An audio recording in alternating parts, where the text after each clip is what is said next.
Assalamualaikum warahmatullahi wabarakatuh. Perkenalkan, nama saya Febrianti. Saya dari Fakultas Kesehatan Masyarakat Universitas Haluoleo Kendari, peminatan gizi angkatan 2018. Di sini saya akan menjelaskan mengenai rapid test COVID-19. Saat ini kita sudah tidak asing lagi dengan yang namanya COVID-19. Seluruh dunia telah digemparkan oleh COVID-19 ini, di mana lebih dari 200 negara telah dilululantahkan oleh COVID-19, termasuk Indonesia. Banyak negara yang menerapkan lockdown untuk memutuskan mata rantai penularan COVID ini.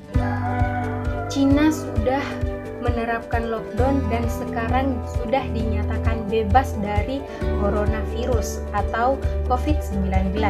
COVID-19 merupakan penyakit menular yang disebabkan oleh sindrom pernapasan akut coronavirus 2. Virus ini merupakan keluarga besar coronavirus yang dapat menginfeksi hewan. Ketika menyerang manusia, biasanya coronavirus mengakibatkan infeksi saluran pernapasan pada manusia itu sendiri.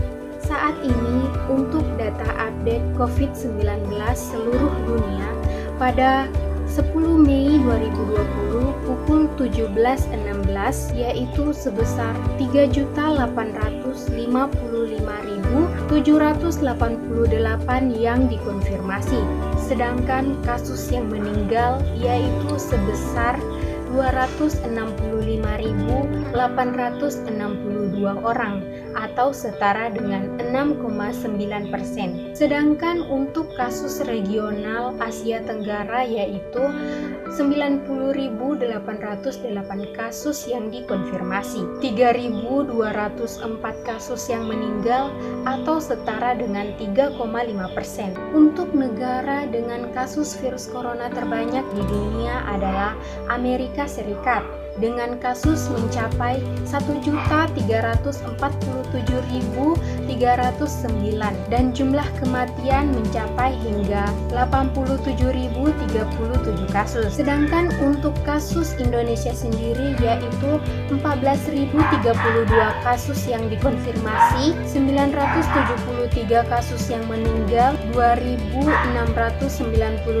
kasus yang sembuh. Dan untuk data Sulawesi Tenggara itu sendiri, jumlah positif yaitu 76 orang, jumlah yang meninggal yaitu 16 orang dan baru 2 yang sembuh.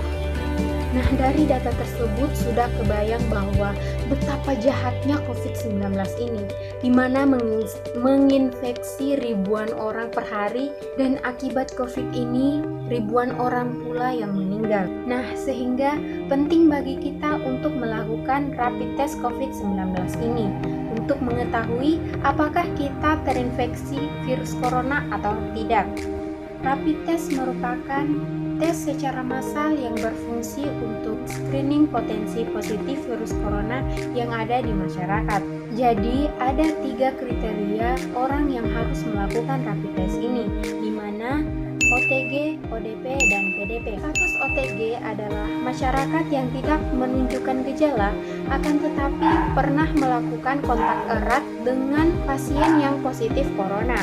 Status ODP adalah masyarakat yang mengalami demam tinggi di atas 38 derajat Celcius dan mengalami infeksi saluran pernapasan seperti batuk, flu, dan lain sebagainya. Nah, yang terakhir yaitu PDP. Ada 3 kondisi yang bisa ditetapkan sebagai status PDP, di mana yang pertama yaitu masyarakat yang mengalami ISPA, yang kedua yaitu masyarakat yang pernah berada di tempat yang terinfeksi virus ini, kemudian yang terakhir yaitu masyarakat yang memiliki penyakit ISPA serta pernah berada di wilayah lokal tempat terjadinya virus ini. Nah, sekarang masuk pada alat dan bahan. Jadi, alat dan bahan yang digunakan dalam tes ini yaitu rapid kit test atau tes COVID-19, APD khusus seperti masker, sarung tangan medis, baju hamsat, pelindung wajah, serta sepatu pelindung. Kemudian jam tangan atau stopwatch, jarum lancet, kapas alkohol, sampel darah pasien, dan larutan penyangga. Kemudian tahapan pemeriksaan. Pertama-tama, petugas kesehatan akan mengambil sampel darah pasien dari pembuluh darah kapiler pada ujung jari. Pengambilan sampel darah juga bisa dilakukan melalui pembuluh darah vena pada lengan. Nah, yang terakhir, cara menganalisa hasil pemeriksaan rapid test. Setelah 15 menit melakukan tes, maka akan dilakukan pengamatan sampet pada alat. Jika setelah 15 menit tidak ada satu garis pun yang muncul dari ketiga garis indikator pada alat, tes dinyatakan gagal, maka harus dilakukan tes ulang. Namun, jika garis muncul pada indikator IgM atau imunoglobulin, maka hasil tersebut merupakan pertanda bahwa seseorang berada dalam fase awal infeksi. Orang yang mendapatkan hasil negatif maka harus melakukan pemeriksaan ulang pada 7-10 hari setelah pemeriksaan untuk memastikan pasien bebas dari infeksi virus corona dan hasil yang diperoleh bisa akurat. Terima kasih.